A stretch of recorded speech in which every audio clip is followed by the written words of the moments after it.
গাজীপুরে tulip territory সহ 4টি বিলাসবহুল বাংলো বাড়ির সন্ধান। কেরানীগঞ্জে মিলেনিয়াম সিটিতে 9 একর জায়গা দখলমুক্তি অভিযান।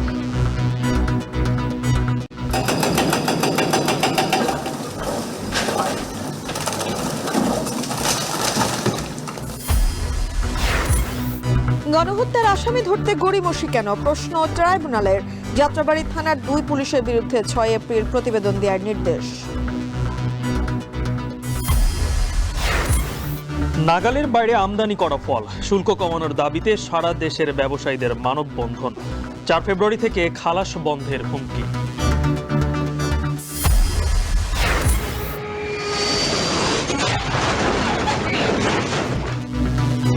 ওয়াশিংটন ডিসিতে হেলিকপ্টার উড়োজাহাজ সংঘর্ষ, অন্তত 18 আরোহীর মরদেহ উদ্ধার, আরও হতাহতের শঙ্কা।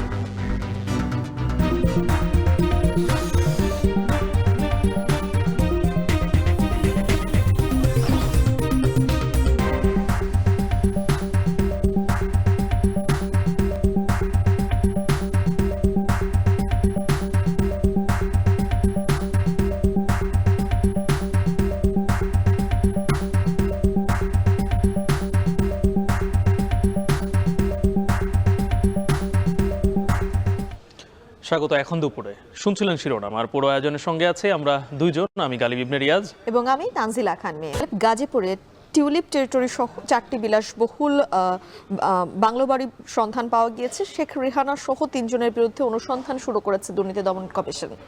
মিম জানেন যে গাজীপুর মহানগরীর ফাউকাল যে এলাকা রয়েছে, সেই এলাকায় এই বাংলাদেশ সমরাস্ত্র এবং টাকশালের পাশেই 23 বিঘা জমিতে এই 4টি বাংলোর সন্ধান পাওয়া গেছে। বাংলোগুলোর নাম হচ্ছে টিউলিপ টেরিটরি, বাগান বাড়ি, বাগান বিলাস, এই নামগুলো আসলে এই বাংলো আমরা দেখতে পাচ্ছি যে পেছনে। আর আরেকটা বিষয় যে গাজীপুর মহানগরীর মতো জায়গায় এই 4টি বাংলো বাড়ির যে মূল্য বলা হচ্ছে সেটি প্রায় 150 কোটি টাকা বলে ধারণা করা হচ্ছে। শিল্পী অধ্যুষিত গাজীপুরের রহস্য ঘেরাই 4টি বাংলার মূল্য আপনি যেরকমটি বলছিলেন যে কমপক্ষে 150 কোটি টাকা বলে ধারণা করা হচ্ছে। বছরের পর বছর সীমানা প্রাচীর দিয়ে ঘেরা বাংলোগুলোয় মাঝে মধ্যে আসতেন ভিআইপিরা, থাকতো আইন শৃঙ্খলা বাহিনীর কঠোর নিরাপত্তা।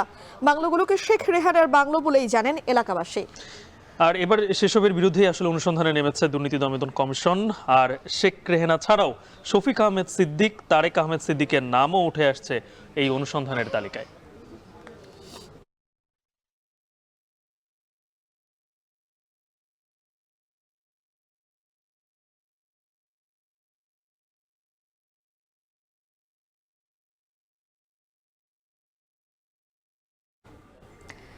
গাজীপুরের টিউলিপ টেরিটরি সহ 4টি বিলাসবহুল বাংলো বাড়ির বিষয়ে বিস্তারিত আরো জানাতে আমাদের সঙ্গে সরাসরি যুক্ত হচ্ছেন ইফতেখার রায়হান সহকর্মী। রায়হান, আপনার কাছে জানতে চাই এই বাংলোর সম্পর্কে স্থানীয়রা কি বলছেন, দুদক অভিযান কবে থেকে শুরু হচ্ছে? আসলে গাজীপুরে যে শেখ রেহানার পরিবার কিংবা টিউলিপ সিদ্দিকী সহ যারা রয়েছেন তাদের যে আসলে বাংলো রয়েছে, এটি কিন্তু তেমন একটি খোলাসা ছিল না, অর্থাৎ সাধারণ মানুষের কিন্তু অনেকটাই অজানা ছিল। মাঝে মধ্যে শেখ রেহানা এবং সাবেক যিনি প্রধানমন্ত্রী শেখ হাসিনা সহ তারা বছরে 2-1 বার এই গাজীপুরের কালিয়াকৈরে মৌচাক এলাকায় একটি বাংলো বাড়ি রয়েছে, সেই বাংলো বাড়িতে তারা অবকাশ যাপনের জন্য আসতো। তবে সেটি খুবই কড়া নিরাপত্তার মধ্যে থাকতো এবং সেখানে কোনো স্থানীয় রাজনৈতিক নেতৃবৃন্দ সহ কেউ কিন্তু ওখানে প্রবেশ করতে পারতো না, অর্থাৎ পুরোপুরি একটি মানে অজানাই থাকতো যে তারা কখন এই বাংলোতে আসতেন এবং এখান থেকে আবার কখন চলে যেতেন। তো সেই কারণে কিন্তু মানুষের মধ্যে একটি কৌতূহল ছিল যে এই বাড়িটির মধ্যে আসলে কি রয়েছে কিংবা এই বাগান বাড়িগুলোর মধ্যে। তবে আজকে যেটি আমরা জানতে পেরেছি যে গাজীপুরে দুর্নীতি দমন কমিশন দুদক 4টি টিউলিপ টেরিটরি সহ 4টি বিলাসবহুল বাড়ির সন্ধান পেয়েছে এবং সেগুলোর বিষয়ে কিন্তু অনুসন্ধান শুরু করছে দুর্নীতি দমন কমিশন। এবং আমরা কিছুক্ষণ আগেও আইন শৃঙ্খলা বাহিনীর সাথে কথা বলেছিলাম। আসলে এখন পর্যন্ত স্থানীয় যে আইন শৃঙ্খলা বাহিনীর সদস্যরা রয়েছে তারা এই অনুসন্ধান সম্পর্কে তেমন কিছুই জানেন না। তবে হয়তোবা ঢাকা থেকে যে দুর্নীতি দমন কমিশনের যে তদন্ত কমিটি তারা এখানে আসলে পরবর্তীতে আমরা এই বিষয়ে আরো বিস্তারিত জানাতে পারবো। তবে এই বাংলোকে ঘিরে কিন্তু মানুষের মধ্যে একটি কৌতূহল রয়েছে, কারণ সাবেক যে শেখ রেহানা সহ তার পরিবারের সদস্যরা কিন্তু গাজীপুরের বিভিন্ন জায়গায় নামে বেনামে, অর্থাৎ কখনো তাদের নামে কিংবা তাদের নাম ছাড়াও কিন্তু বিভিন্ন তাদের সম্পত্তি রয়েছে আমরা জানতে পেরেছি। এবং এই সম্পত্তিগুলো দেখভালের জন্য স্থানীয় আইন শৃঙ্খলা বাহিনীর সদস্যরা কড়া নজরদারির মধ্যে রাখতেন। সেখানে জনসাধারণের প্রবেশের কোনো সুযোগ থাকতো না, অর্থাৎ ঘেরাও করে রাখা হতো যে ইয়াগুলোতে, স্থাপনাগুলোতে। এবং জনসাধারণ কিছুই জানতো না, কিছুই বুঝতো না সেই জায়গাগুলো আসলে সেই জায়গার প্রকৃত মালিক কারা ছিল। তো সেটি কিন্তু এখন অন্তর্বর্তী সরকার দায়িত্ব নেওয়ার পর থেকেই এই বিষয়গুলো তো অনুসন্ধান করা হচ্ছিল যে সাবেক প্রধানমন্ত্রী শেখ হাসিনা সহ তার পরিবারের সদস্যদের বিভিন্ন ধরনের যে দুর্নীতি এবং অনিয়মের যে চিত্রগুলো তুলে আসছিল অনুসন্ধান করে, তারই প্রেক্ষিতে কিন্তু এই গাজীপুরের মহানগরীতে যে 4টি বিলাসবহুল বাড়ির সন্ধান পেয়েছে এবং সেখানে দুর্নীতি দমন কমিশন দুদক অনুসন্ধান শুরু করবে এবং পরবর্তীতে আমরা অনুসন্ধানের পর এই বিষয়ে আরো বিস্তারিত জানাতে পারবো। এই ছিল আমার কাছে গাজীপুর থেকে সবশেষ। গাজীপুর থেকে সরাসরি যুক্ত হয়েছিলেন সহকর্মী ইফতেখার রায়হান। গালিব, খাল, জলাশয় ও কৃষি জমি দখল করে গড়ে ওঠা মিলেনিয়াম সিটির অনুমোদনহীন বেসরকারি আবাসিক প্রকল্প উচ্ছেদ অভিযান শুরু করেছে রাজুকের ভ্রাম্যমাণ আদালত। এবং রাজুকের কর্মকর্তারা খুব কঠোর হুঁশিয়ারি দিয়েছেন যে এভাবে অবৈধভাবে যারা আবাসন ব্যবসার নামে প্লট বিক্রি করছেন তাদের বিরুদ্ধে, এবং সেই সাথে বলা হচ্ছে যে যারা প্লট কিনে তাদেরকেও সতর্ক হতে হবে যে বুঝে শুনে যারা তারা প্লটে বিনিয়োগ করেন। এ নিয়ে রকিবুল রাহাতের একটি প্রতিবেদন রয়েছে।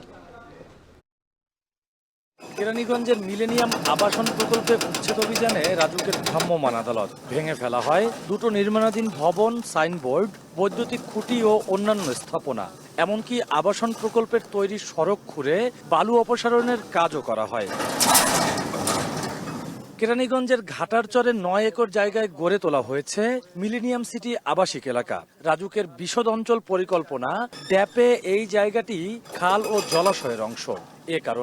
এ কারণে গত বছরই এই প্রকল্পকে অবৈধ ঘোষণা করে আবাসনের সব কার্যক্রমের উপর নিষেধাজ্ঞা দিয়েছে উচ্চ আদালত। নির্বাহী ম্যাজিস্ট্রেট জানান, গেল 22শে জানুয়ারি উচ্ছেদ অভিযানে এলে ভূমিদস্যুদের বাধার মুখে পড়েন তারা। আহত হন গণমাধ্যম কর্মী সহ 3 জন।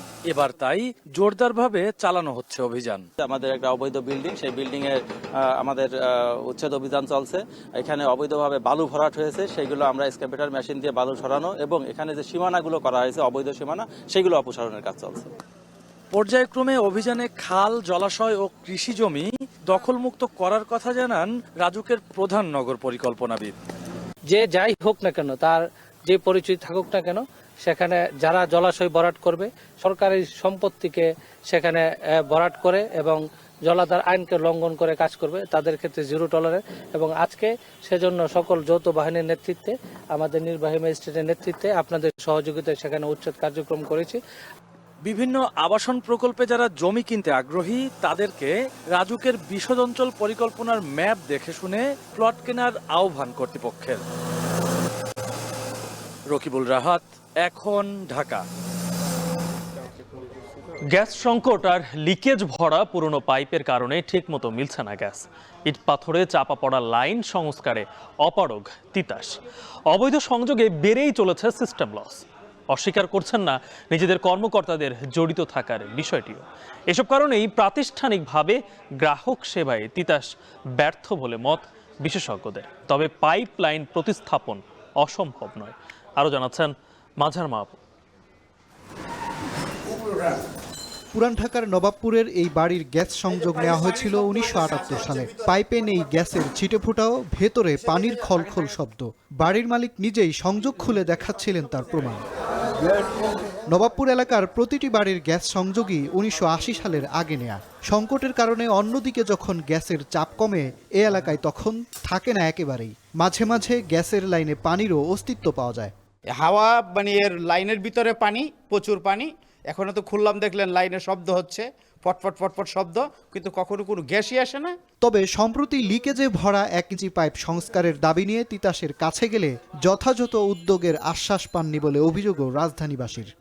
সার্ভে টিম এখানে এসেছিল, এসে দেখা করে দেখেছে, কিন্তু ডিটেক্ট করতে পারেনি।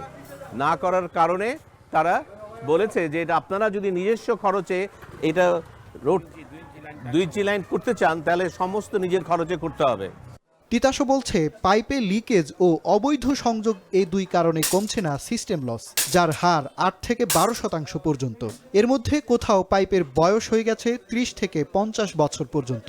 রাজধানীর ইট পাথরে চাপা পড়া পাইপে কোথায় লিকেজ আছে তা বের করা এখন বড় চ্যালেঞ্জ তিতাসের জন্য, আর প্রায় অসম্ভব সঞ্চালন লাইনের সংস্কার কাজ। সবসময় কোথাও থেকে ইনফরমেশন যদি পাই যে এক জায়গায় লিক হচ্ছে, সাথে সাথে আমরা মেরামত করি, আমাদের ইমার্জেন্সি সেল আছে।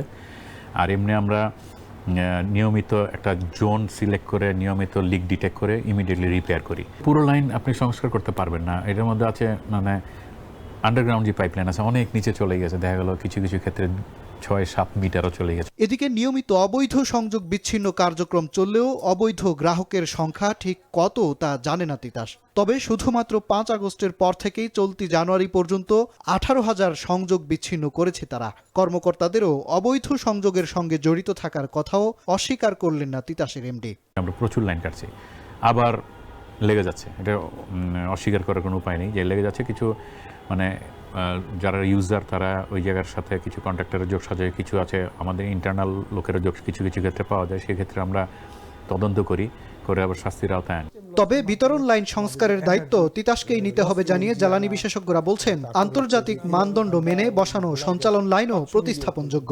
একজন গ্রাহক যখন একটা গ্যাস বিল দেয়, এই টাকার মধ্যে এবং ট্রান্সমিশন ডিস্ট্রিবিউশনের যে উন্নয়ন সেটার বাজেট থাকে।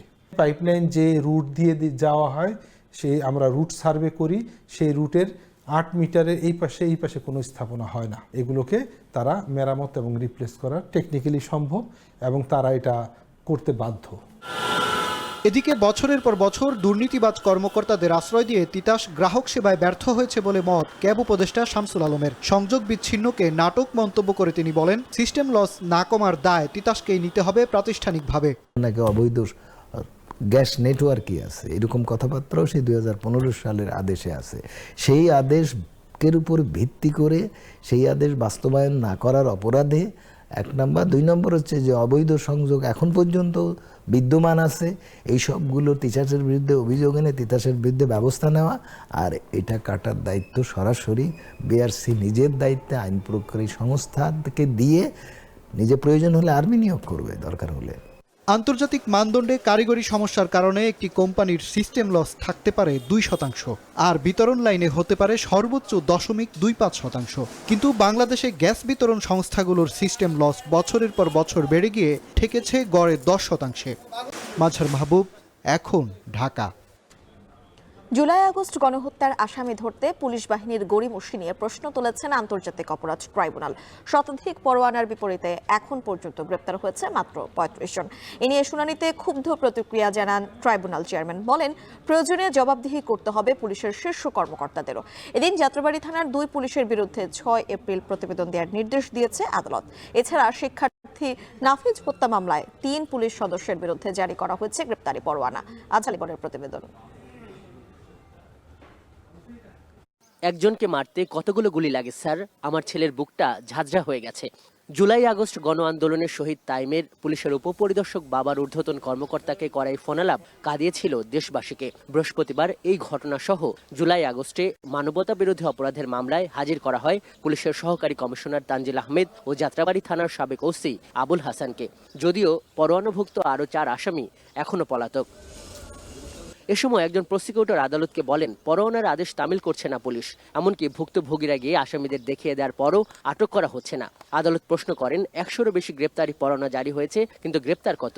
রাষ্ট্রপক্ষের আইনজীবীরা জানান মাত্র 35।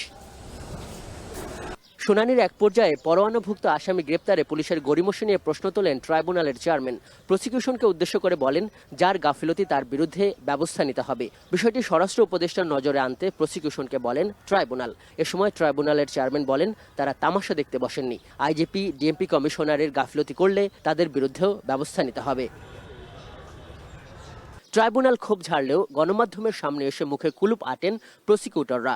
ইনভেস্টিগেশন এর বিষয়ে বা ওয়ারেন্টের বিষয়ে ট্রাইব্যুনাল এবং প্রসিকিউশনে যে কথাবার্তাগুলো হচ্ছে এগুলা ওপেনলি বলার প্রয়োজনীয়তা আছে বলে আমি মনে করি না, এটা বলতে চাচ্ছি না। না, এটাকে অনেকে একটু অসন্তোষ প্রকাশ করেছেন কিনা একটু বললে না, প্রক্রিয়া এক্সিকিউশনের প্রক্রিয়া নিয়ে উনি আলোচনা করেছেন আমাদের সাথে। সন্তুষ্টি অসন্তুষ্টির কোনো বিষয় নাই, কি প্রক্রিয়াই হবে সেটা এক্সিকিউশনটা অ্যাপ্লাই হচ্ছে না, এটা আমি জানিয়েছি।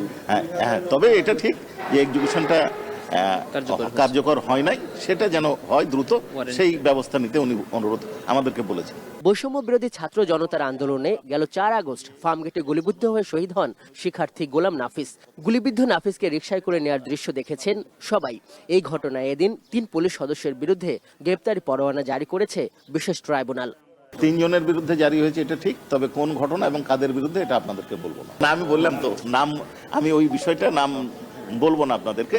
এছাড়া মামলার তদন্তের স্বার্থে তদন্ত সংস্থাকে তল্লাশি, জব্দ, নথি যাচাই করার অনুমতি দিয়েছেন আন্তর্জাতিক অপরাধ ট্রাইব্যুনাল। আজহার লিমন, এখন, ঢাকা।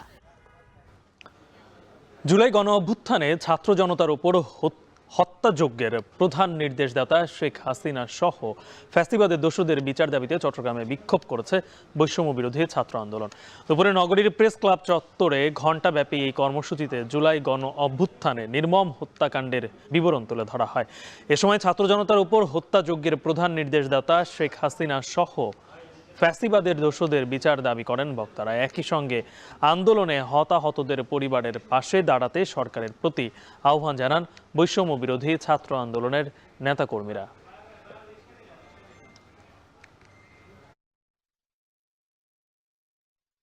গালিব, ফল আমদানিকারকরা তাজা ফলের ওপর বর্ধিত শুল্ক প্রত্যাহারের দাবিতে রাজধানী সহ সারা দেশে মানববন্ধন করেছে এবং তারা বলছে যদি দাবি না মানা হয় তাহলে 4 ফেব্রুয়ারি থেকে তারা পুরোপুরি খালাস বন্ধ করে দেবে।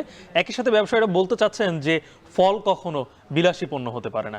এনে জাবেদ আব্দুল্লাহর একটি প্রতিবেদন রয়েছে।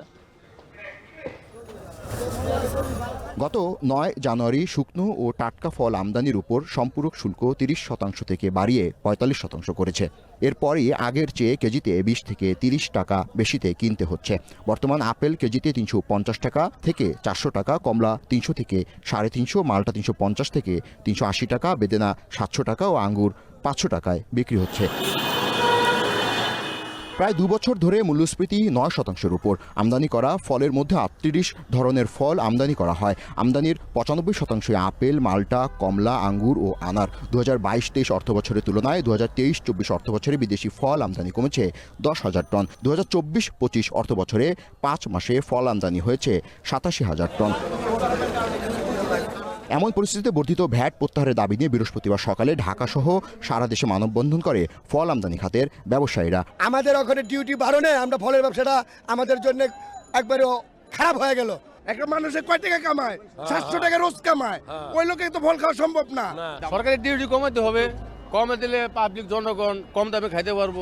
Bangladesh fresh foods importers association এর সভাপতি বলেন, ফল ক্রয় ক্ষমতার বাহিরে চলে গেলে আমদানিকৃত ফল পচবে, এই ব্যবসা বন্ধ হয়ে যাবে। সম্পূরক শুল্ক প্রত্যাহার করা না হলে 4 ফেব্রুয়ারি থেকে খালাস বন্ধের হুঁশিয়ারি দেন আমদানিকারকরা। এই ফল ব্যবসার সাথে 60 থেকে 70 লক্ষ মানুষ জড়িত এবং পরিবার জড়িত। তারা আজ রাস্তায় নেমে আসার অবস্থা, তারা আজ পথে বসার অবস্থা। প্রত্যেকটা ব্যবসায়ী ব্যাংক থেকে লোন নিয়ে ব্যবসা করে, তাদের আজকে লোন পরিশোধ করতে পারতেছে না, ব্যাংক দেউলিয়া হওয়ার পথে। বর্ধিত শুল্কটা 9 তারিখে কিন্তু এটা কিন্তু আপনার কার্যকর হয়েছে। এই 9 তারিখের পর থেকে পর্যন্ত তাদের সাথে আমরা দফায় দফায় আমরা বৈঠক করেছি। 3 তারিখের ভিতরে যদি আমাদের এই দাবিগুলো না মানা হয়, 4 তারিখ থেকে আমরা স্থলবন্দর এবং নৌবন্দর দিয়ে যে ফলগুলো আমাদের আসে সেটা আমরা ডেলিভারি নিব না। সেটা 120 টাকা। রাজধানী ছাড়াও শুল্ক প্রত্যাহারের দাবিতে চট্টগ্রামে মানববন্ধন করেন ফল ব্যবসায়ীরা। এ সময় রমজানের আগে ফল আমদানিতে শুল্ক বাড়িয়ে দেওয়ার প্রতিবাদ জানান তারা। সাধারণ জনগণের দিকে চেয়ে আপনারা আমাদেরকে শুল্ক কমান। এছাড়া ফেনীসহ দেশের বিভিন্ন স্থানে ফল আমদানিতে বর্ধিত শুল্ক আরোপের প্রতিবাদ জানানো হয়। ব্যবসায়ীদের দাবি, দেশের মোট চাহিদার প্রায় 70% ফল আমদানি নির্ভর। অতিরিক্ত শুল্ক আরোপের কারণে ফল আমদানি কমে গেছে। জাবেদ আব্দুল্লাহ, এখন, ঢাকা। 2024-25 শিক্ষাবর্ষে মেডিকেল ভর্তি পরীক্ষায় মুক্তিযোদ্ধা কোটায় উত্তীর্ণ 56% শিক্ষার্থী ভুল তথ্য দিয়েছেন। স্বাস্থ্য শিক্ষা অধিদপ্তরের তথ্য বলছে 193 জনের মধ্যে 144 জন সনদ জমা দিয়েছেন। এর মধ্যে 56% প্রার্থী ভুল তথ্য দিয়েছেন। মুক্তিযোদ্ধার নাতিদের জন্য কোটায় ভর্তির সুযোগ না থাকলেও তারা মুক্তিযোদ্ধা কোটায় আবেদন করেছিলেন। এছাড়াও নানা ধরনের ত্রুটি থাকায় এই 56% শিক্ষার্থীদের ভর্তি অনেকটাই অনিশ্চিত হয়ে পড়েছে।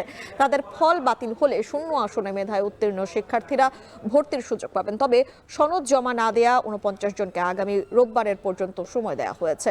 মুক্তিযোদ্ধায় কোটায় ভর্তি নিয়ে নানান সমালোচনার পর গত 27 থেকে 29 জানুয়ারি পর্যন্ত মুক্তিযুদ্ধ বীরঙ্গনার সন্তান কোটায় উত্তীর্ণদের সনদ যাচাইয়ের সময় দেওয়া হয়েছিল।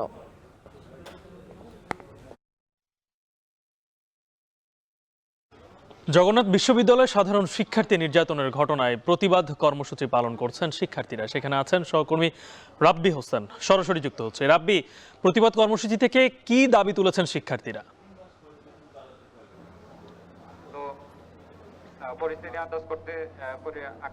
গালিব, জগন্নাথ বিশ্ববিদ্যালয়ের শহীদ মিনারে জুতা পায়ে দিয়ে ওঠাকে কেন্দ্র করে জগন্নাথ বিশ্ববিদ্যালয়ের শাখা ছাত্র দলের কয়েকজন কর্মীর হাতে দুজন শিক্ষার্থী নির্যাতনের যে প্রতিবাদে তারা আজকে এখানে বিক্ষোভ করছেন, প্রতিবাদ সমাবেশ করছেন।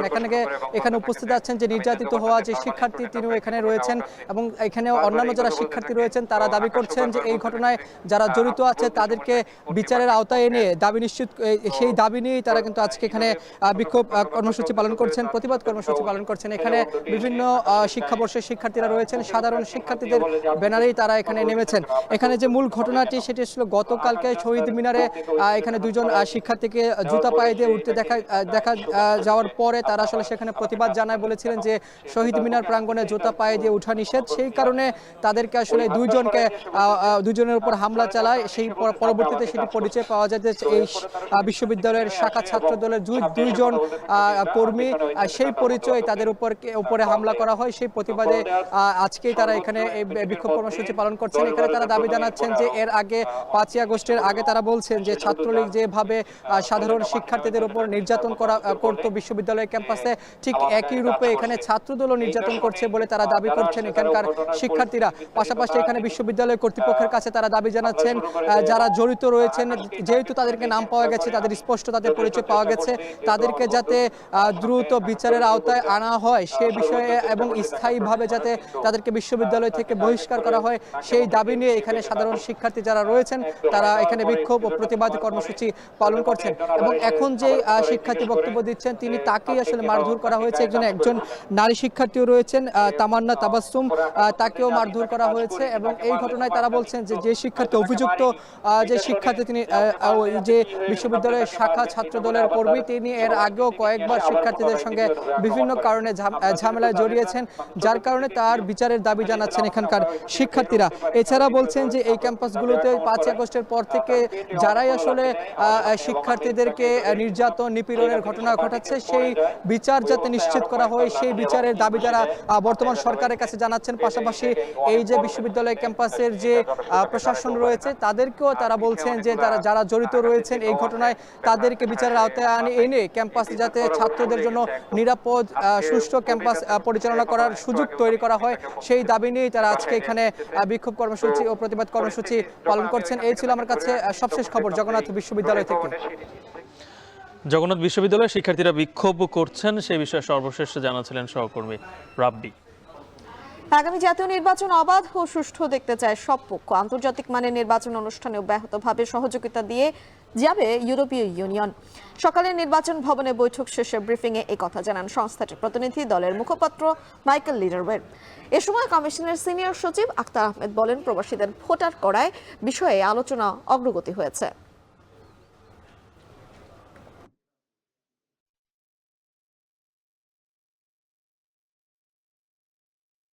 We hear from many people that they are strongly interested in having credible elections in some time to come, and they are interested also in hearing about international comparative experiences in that regard. বিদেশে যারা আছেন diaspora, যারা প্রবাসী voter, তাদেরকে কি করে আমরা vote ব্যবস্থাপনার মধ্যে আনতে পারি সে বিষয়ে আমরা বলেছি যে তাদের জন্য পরামর্শ বা যদি কোনো মডেল থাকে আমাদের কাছে শেয়ার করতে। ভোটারদের ভিতরে আস্থা যে হ্যাঁ আমি আমার ভোটটা আমি দিতে পারবো, এই বিষয়টার পরে ওনারা বললেন যে এটাও আপনারা দেখবেন এবং সেক্ষেত্রে যে বিষয়টা অ্যাওয়ারনেস কমিউনিকেশন সিস্টেমসগুলোকে আরও স্ট্রেংথেন করার জন্য ওনারা আমাদেরকে সহযোগিতা করবেন। বিশ্বের সবচেয়ে মজবুত আরএফএল ল্যাডার, যা 6061 গ্রেড অ্যালুমিনিয়ামে তৈরি। শক্তিশালী এমএস ক্রসবার নিশ্চিত করে সর্বোচ্চ নিরাপত্তা। RFL ladder. ভোটার তালিকা আইন, সীমানা নির্ধারণ আইন, পর্যবেক্ষণ নীতিমালা সহ 11টি বিষয় নিয়ে নির্বাচন কমিশনের সভা চলছে। সকালে সিইসি এএমএম নাসির উদ্দিনের সভাপতিত্বে সভাটি শুরু হয়। এতে 4 নির্বাচন কমিশনার ও ইসি সচিবরা রয়েছেন। সভায় ভোটার তালিকা আইন 2009 পর্যালোচনা, জাতীয় সংসদে নির্বাচনী এলাকার সীমানা নির্ধারণ আইন 2021 পর্যালোচনা সহ বেশ কিছু বিষয় রয়েছে।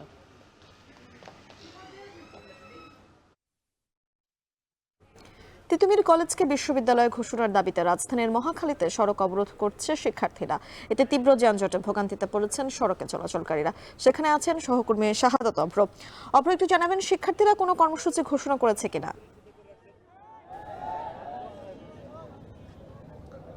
মিম, এই মুহূর্তে আমি আছি তিতুমির কলেজের সামনে। আর তিতুমির কলেজকে বিশ্ববিদ্যালয়ে রূপান্তরিত করার জন্য কিন্তু আন্দোলন চলছে। চলমান এই আন্দোলনের কিন্তু গতকালকে থেকেই অনশনে তারা বসেছিল কিছু শিক্ষার্থী। এর পরবর্তীতে কিন্তু আজকে দুপুর থেকে কিন্তু এই মুহূর্তে অনেকেই আন্দোলনে আছে। আমি যদি একটু দেখাতে চাই যে অনশনে অংশগ্রহণকারী এবং যারা কিনা এখানে আন্দোলন করছেন রাস্তা আটকিয়ে, তাদের কিন্তু এই মুহূর্তে ব্রিফিং চলছে। বিশেষ করে তাদের 7 দফা দাবি আছে। দাবির মধ্যে অন্যতম দাবি তিতুমির কলেজকে বিশ্ববিদ্যালয়ে রূপান্তর করতে হবে এবং এখানে আন্তর্জাতিক মানের যে শিক্ষক আছে তাদেরকে এখানে যুক্ত করতে হবে এবং একই সাথে তাদের যে বিষয়গুলো আছে বিষয়ভিত্তিক নানা ধরনের বিষয় কিন্তু এখানে অ্যাড করার ব্যাপারে বলেছেন। একই সাথে যারা এখানে আছেন তাদের বেশিরভাগই কিন্তু এখানে নিশ্চয়ই আপনি দেখতে পাচ্ছেন যে যারা আছেন তাদের বেশিরভাগই কিন্তু অনশনে আছেন এবং তারা বলছেন যে এই অনশন ততক্ষণ পর্যন্ত চলবে যতক্ষণ পর্যন্ত এই তাদের 7 দফা দাবি যেন বাস্তবায়ন না হয়ে পর্যন্ত তারা এখানেই থাকবেন। আমি একটু চলে যেতে চাই তাদের ব্রিফিংয়ে। 7 জন অনশন করছেন আমরা জানি, তো এইখানে 4-5 জন দেখছি, বাকিরা কোথায় বা তাদের অবস্থা কেমন? আমাদের ইতিমধ্যে 3 জনের অবস্থা খুবই গুরুত্ব। একজন একটু আগে নিয়ে গেছে আপনাদের সামনে একজনকে, এর আগে 2 জনকে আমরা ইতিমধ্যে হসপিটালাইজ করেছি। কোন হসপিটালে গেছে আমার এই মুহূর্তে জানা নাই। সরোয়ার্দিতে গেছে, 2 জন সরোয়ার্দিতে গিয়েছে। এখন আরেকজনকে রাশিদ কোথায় গেল? এটা সরোয়ার্দিতে গেছে। এখন বাকি যে আরো যারা আছে এদের অবস্থাই যে আমাদের নার্সাপুর এখানে আছে, এদের অবস্থাও ক্রিটিক্যাল। একই সাথে এখন কিন্তু আমরা 5 জন নাই গণ অনশনে 35,000 শিক্ষার্থী সকলে অংশগ্রহণ করছে। আপনাদের আর কোনো প্রশ্ন থাকলে করতে পারেন। আমাদের মূল 7 দাবির জন্য জি ওই যে বললাম, প্রশাসন কোনো ধরনের সহযোগিতা না করে। আমরা গতকালকে প্রিন্সিপালকে বলেছিলাম যে আপনার কর্তৃপক্ষ আছে, আপনি আমাদের কর্তৃপক্ষ, আপনার ঊর্ধ্বতন কর্তৃপক্ষ আছে। আপনি যেহেতু বলছেন আমাদের 100% যৌক্তিক আন্দোলন, আপনি সেখানে জানান রাষ্ট্র আমাদের যোগাযোগ করুক। সে তো সেটা করে নাই, সকালে আমাদের দিকে মশকারা করছে, যেটা বলছি ইতিমধ্যেই। সেজন্য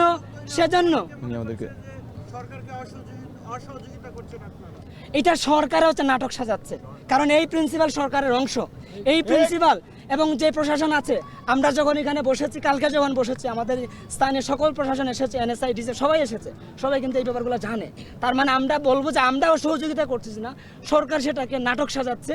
সরকার নাটক সাজায়ে আমাদেরকে ইতিপূর্বে আমরা যখন 18 তারিখে আন্দোলনে আমরা ব্যারিকেড আন্দোলন দিয়েছিলাম, সেখানে রেলপথকে আমরা আগেই জানিয়েছিলাম। তারপরে রেল ছেড়ে দিয়ে 4,000 শিক্ষার্থী রেল চালিয়ে দিয়েছিল। সেখান থেকে বিক্ষিপ্তভাবে একটা ডিল ছুড়ে দিয়েছিল। আমরা সেটার জন্য দুঃখ প্রকাশ করেছি।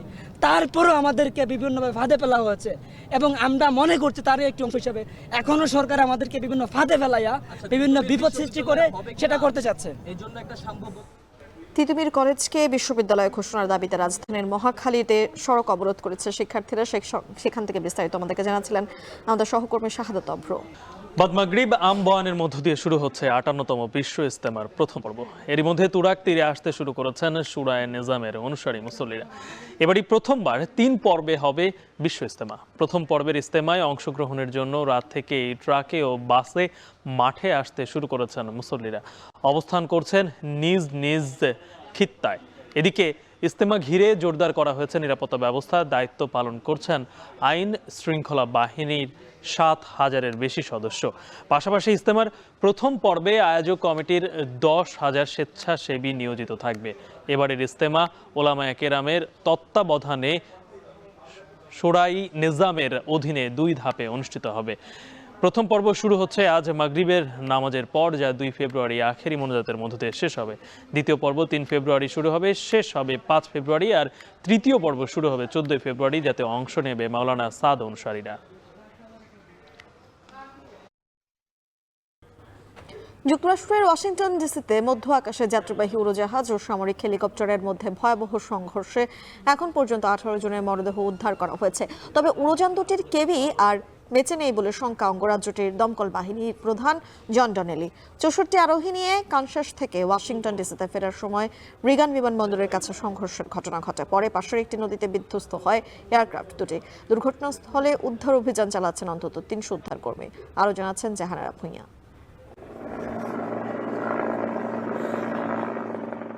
যুক্তরাষ্ট্রের স্থানীয় সময় রাত 9টা। ওয়াশিংটন ডিসিতে রোনাল্ড রিগান বিমানবন্দরের কাছে সামরিক হেলিকপ্টার ও আমেরিকান এয়ারলাইন্সের একটি ফ্লাইটের সংঘর্ষ হয়। মাঝ আকাশে সংঘর্ষের পর বিমানবন্দরের পাশে নদীতে বিধ্বস্ত হয় যাত্রীবাহী উড়োজাহাজটি। ফ্লাইটটি কানসাস থেকে ওয়াশিংটন ডিসিতে যাচ্ছিল। আরোহী ছিল 60 জন ও 4 জন ক্রু। দুর্ঘটনার পর বন্ধ হয়েছে রিগান বিমানবন্দরের সব কার্যক্রম। First and most importantly, I'd like to express our deep sorrow about these events. This is a difficult day for all of us at American Airlines, and our efforts now are focused entirely on the needs of our passengers, crew members, partners, first responders, along with their families and loved ones.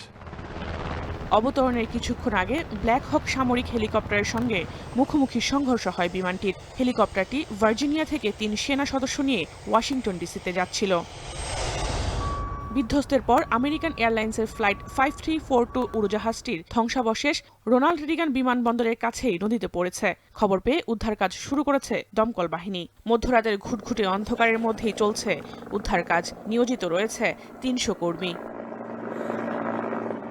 Washington ডিসির বিমানবন্দরের দুর্ঘটনাটি সরাসরি পর্যবেক্ষণ করছেন মার্কিন president Donald Trump. এক বিবৃতিতে তিনি বলেন, চাইলেই হেলিকপ্টারের পাইলট দুর্ঘটনাটি এড়াতে পারতেন। জাহানারা ভূঁইয়া, এখন বিশ্ব।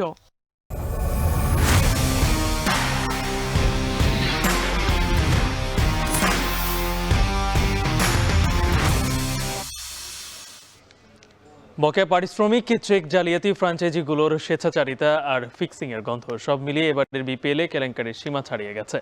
এতে বিশ্ব ক্রিকেটে বাংলাদেশের ভাবমূর্তি ক্ষুণ্ণ হচ্ছে বলে মনে করেন সাবেক অধিনায়ক খালেদ মাসুদ পাইলট। ভবিষ্যতে বিদেশি ক্রিকেটাররা বাংলাদেশে খেলতে আসবে না বলেও মনে করেন তিনি। আরও জানাচ্ছেন নোমান আব্দুল্লাহ। উষালগ্ন থেকেই পারিশ্রমিক পরিশোধের পর্ব শুরুর কথা, অথচ গোধূলি লগ্নে বিপিএল, এখনও বেতন ভাতা নিয়ে হাপিত্যেশ ক্রিকেটারদের। কেলেঙ্কারির গন্ধ ছড়ানো শুরুটা দুর্বার রাজশাহীকে দিয়ে। দিন গড়াতেই জানা গেল এই নগ্ন যাত্রায় তাদের সঙ্গী চিটাগাং কিংসও। আসলে সব ম্যাচ খেলা শেষ, অথচ 1 টাকাও পাননি। দুর্বার রাজশাহীতে এমন ক্রিকেটারও আছেন। ওদিকে আমন্ত্রিত বিদেশিদের 1 পয়সাও শোধ করেনি চিটাগাং। কেবল তাই নয়, অসহায় খাজা নাফি, জুবাইদ আকবরীদের বাড়ি ফেরার আকুতিটাও আমলে নেয়নি দলটি। পেশাদার ক্রিকেটাররা প্রাপ্য সম্মান আর পারিশ্রমিকটাই না পেলে ঠিক কোন যুক্তিতে খেলে বেড়াবেন মাঠের ক্রিকেটে? দিন শেষে তো আমরা প্লেয়াররা ক্রিকেট খেলি অবভিয়াসলি টাকার জন্য, এবং আমরা দেখেন যে দিন শেষে যদি পারিশ্রমিক না পায়, এটা প্রত্যেকটা প্লেয়ারের জন্যই খারাপ। একের পর এক মিথ্যে প্রতিশ্রুতি, বারবার চেক দেওয়ার নামে জালিয়াতি। দুর্বার রাজশাহীর স্বেচ্ছাচারিতার যেন সীমা নেই। ওদিকে ফিক্সিংয়ের গন্ধ নাকে লাগে পার ক্রিকেট সমর্থকদেরও। সব মিলিয়ে এবারের বিপিএল ক্রিকেট বিশ্বে বাংলাদেশের মান সম্মান যেন ধুলোয় মিশিয়েছে। এটা হাসি ঠাট্টার একটা টুর্নামেন্ট হয়ে গেছে আমার কাছে মনে হয়। শুধুমাত্র বিপিএল এর জন্য না, বাংলাদেশের ব্র্যান্ড ভ্যালুর জন্য কিন্তু খুবই খারাপ। বাইরের দেশের মানুষ, বাইরের প্লেয়াররা কিন্তু খুব বাজেভাবে ক্রিটিসাইজ করবে। এমন হবে যে একটা সময় বাংলাদেশে কেউ খেলতে আসতে যাবে না। অথচ আসর শুরুর আগে এবারের বিপিএল একেবারেই ব্যতিক্রমধর্মী আর বিতর্কমুক্ত হবে বলে উচ্ছ্বাসা দেখিয়েছিলেন বিসিবি সভাপতি। এমন কেলেঙ্কারির দায় এড়ানোর সুযোগ কই দেশের ক্রিকেটের নিয়ন্ত্রক সংস্থার? ক্রিকেট বোর্ডকে আমি দায়ী করবো এখানে, বিকজ ক্রিকেট বোর্ড যাদেরকে টিম দিয়েছেন তারা টিম পরিচালনা করার মতো তাদের আর্থিক সচ্ছলতা আছে কিনা, তাদের সেই ব্যাকগ্রাউন্ড আছে কিনা, ব্র্যান্ড ভ্যালুগুলো ডেভেলপ করার মতো তাদের কনসেপ্টগুলো আছে কিনা, সেই জিনিসগুলো কি দিতে পেরেছে কিনা। আপনি তো নিয়োজিত ক্রিকেট বোর্ডে দিয়েছেন, যতটুকু প্রস্তুতি দরকার ছিল বা যতটুকু খুঁটিনাটি বিষয় নিয়ে দেখার প্রয়োজন ছিল সেটা হয়তো আমরা করতে পারিনি, সেই ব্যর্থতা হয়তো আমাদের। এবারের বিপিএল যা দেখিয়ে গেল তাতে পরের বিপিএল আয়োজনের আগে শতবার ভাবতে হবে সংশ্লিষ্টদেরকে, যেভাবে এখানে খেলতে আসার আগে ভাববেন বিদেশি ক্রিকেটাররাও। নোমান আব্দুল্লাহ, এখন, Dhaka. We are proud partner of defending champion Fortune Borisha. Legends, local heroes, foreign stars, all are glittering, powering a connected Bangladesh. চট্টগ্রামের MA আজিজ স্টেডিয়াম 25 বছরের জন্য শুধু ফুটবলকে বরাদ্দ দেয় ক্ষুব্ধ ক্রীড়া সংগঠকরা। সকালে স্টেডিয়ামের সামনে মানববন্ধন ও সমাবেশে যোগ দেন খেলোয়াড়, ক্রীড়া সংগঠক সহ নানা শ্রেণী পেশার মানুষ। সিটি মেয়র বলেন, এই স্টেডিয়ামে সারা বছর 32টি বড় টুর্নামেন্ট ও লিগ হয়, পুরো বিভাগের সব খেলা হয় এই মাঠে, তাই সরকারের এমন সিদ্ধান্ত অযৌক্তিক। চট্টগ্রাম থেকে আরো জানাবেন হোসাইন জিয়াদ। চট্টগ্রামে খেলোয়াড় তৈরির আঁতুড়ঘর MA আজিজ স্টেডিয়াম। ভোর থেকে রাত পর্যন্ত মুখর থাকে উদীয়মান খেলোয়াড়দের অনুশীলন আর শরীর চর্চায়। এ মাঠে অনুশীলন করে উঠে এসেছেন আকরাম খান, নান্নু, তামিম ইকবাল সহ অসংখ্য তারকা খেলোয়াড়। অথচ হঠাৎ সে মাঠ 25 বছরের জন্য বরাদ্দ দেয়া হলো শুধু ফুটবলের জন্য। এই সিদ্ধান্তে প্রতিবাদ জানিয়েছে বন্দরনগরীর সর্বস্তরের খেলোয়াড়রা। MA আজিজ স্টেডিয়ামে আজ মানববন্ধন রূপ নেয় সমাবেশে যোগ দেন সাংবাদিক সহ সর্বস্তরের মানুষ। খেলোয়াড়রা বলেন, এ মাঠে বছরে অন্তত 32টি বড় টুর্নামেন্ট আয়োজন হয়, মাঠে অনুশীলন করে 50টিরও বেশি টিম। এমনিতে চট্টগ্রামে খেলার মাঠ নেই, তার উপর এ মাঠ শুধু ফুটবলকে বরাদ্দ দিলে অন্যরা খেলার কোনো সুযোগ পাবে না। এখানে প্রত্যেকটা জেলা, রাঙামাটি, খাগড়াছড়ি, এখান থেকে স্কুল ইভেন্ট, তারপরে চট্টগ্রামের অনেক স্কুল থেকে এখানে ইভেন্ট খেলা হয়। ফুটবলকে দিয়ে দিলে অনেক ক্ষতি হবে, কারণ এখানে ফুটবল ছাড়া অনেকগুলো ক্রীড়া প্রতিযোগিতা হয়ে থাকে। সরকারের হঠাৎ এমন সিদ্ধান্তে অবাক চট্টগ্রামের ক্রীড়া সংগঠকরা। এটিকে অযৌক্তিক দাবি করে অবিলম্বে সব ধরনের খেলার জন্য MA আজিজ স্টেডিয়াম উন্মুক্তের দাবি জানান তারা। এই স্টেডিয়ামকে যদি শুধু ফুটবলের জন্য বরাদ্দ দেওয়া হয়, তাহলে আমি মনে করি এই ছোট ছোট বাচ্চারা আস্তে আস্তে বিভিন্ন মাদকের দিকে, বিভিন্ন সন্ত্রাসীমূলক কাজে লিপ্ত হয়ে যাবে। এখানে এই পরিবেশকে নষ্ট করার জন্য এবং এই খেলাধুলার 32টি ইভেন্ট যারা আজকে খেলাধুলা করে তাদেরকে কোথায় যাবে? মানববন্ধনে যোগ দিয়ে সিটি মেয়র বলেন, চট্টগ্রামের ক্রীড়ামোদী মানুষ MA আজিজ স্টেডিয়ামকে একমুখী করার এই সিদ্ধান্ত মানবে না। একই সাথে তিনি নবগঠিত জেলা ক্রীড়া সংস্থান অ্যাডহক কমিটি বাতিলের দাবি জানান। একটা অ্যাডহক কমিটি হয়েছে CJKS এ, সেখানে কোনো খেলোয়াড়, কোচ কিংবা CJKS এর কোনো কর্মকর্তার নাম আমরা দেখি না। এটা আমাদেরকে অবাক করেছে, কারণ এই 43 ইভেন্ট পরিচালনা করার মতো তাদের আদৌ যোগ্যতা কিংবা দক্ষতা আছে কিনা আমাদের সন্দেহ আছে। MA আজিজ ও তার লাগোয়া আউটার স্টেডিয়াম নিয়েও দীর্ঘদিন ধরে আছে সমালোচনা। সারা বছর মেলা, কনসার্ট, অনুষ্ঠান সহ নানা আয়োজনের কারণে ব্যাহত হয় খেলাধুলা। হোসাইন জিয়াদ, এখন, চট্টগ্রাম। এখন দুপুর শেষ করার আগে শিরোনামগুলো জানিয়ে দেব আরো একবার। গাজীপুরের টিউলিপ টেরিটরি সহ 4টি বাংলো বাড়ির সন্ধান। কেরানীগঞ্জে মিলেনিয়াম সিটিতে 9 একর জায়গা দখল মুক্তে অভিযান।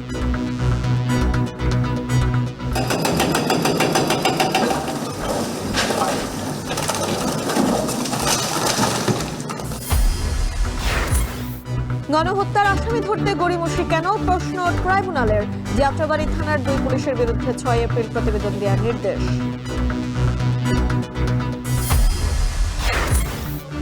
নাগালের বাইরে আমদানি করা ফল শুল্ক কমানোর দাবিতে সারা দেশের ব্যবসায়ীদের মানববন্ধন। 4 ফেব্রুয়ারি থেকে খালাস বন্ধের হুমকি।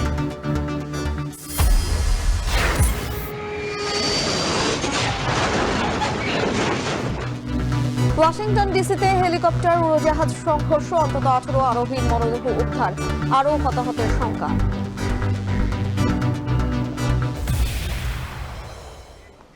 এই ছিল এখন দুপুরে। এখন টেলিভিশন ওয়েবসাইটে দেখতে ভিজিট করুন এখন.tv। ফেসবুকে চোখ রাখুন facebook.com/tv.এখন, আর ইউটিউবে লাইভ দেখতে ভিজিট করুন youtube.com/c/echontv।